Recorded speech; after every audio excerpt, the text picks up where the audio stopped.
Hi everyone, I'm Dali, owner of an Etsy shop named Dali's Creative Planners, and welcome to my YouTube channel.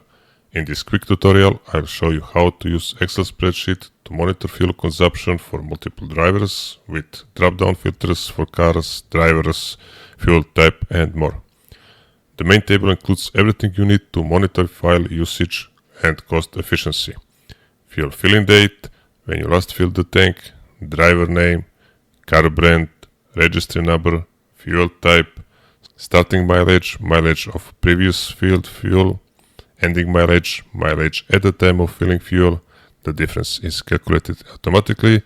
Price, fuel price per unit, fuel amount, how much fuel was added, cost, price multiplied by amount, and total consumption and total cost are calculated to give you a completely overview. Now let's fill some data, and after that I'm gonna explain function of drop box filter.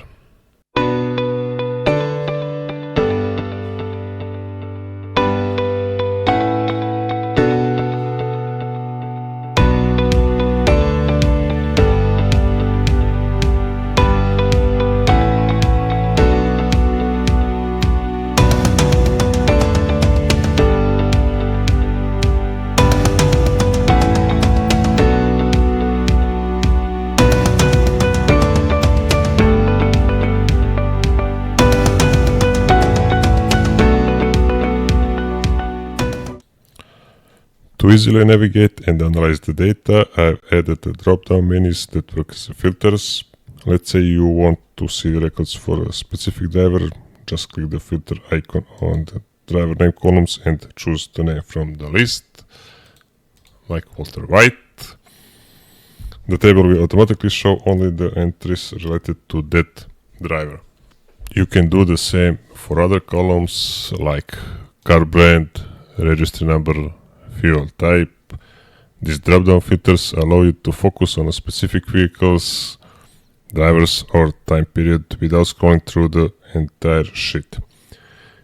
It's especially helpful if you manage a large fleet of multiple drivers, or you can quickly narrow down the data to what's most relevant. If you want to use this fuel tracking sheet for a new year, the easiest way is to make a copy. Here's how you can do it. Click on a file in the left corner of your Google Sheet. Select make a copy. A pop-up will appear. Give you copy a new name like fuel consumption monitoring 2026. Choose the folder where you want to save it, or just not, no problem. And then click make a copy. Now you have a new separate version of the spreadsheet that you can edit without affecting the original one. The last thing you need to do is erase previous data, if you have it.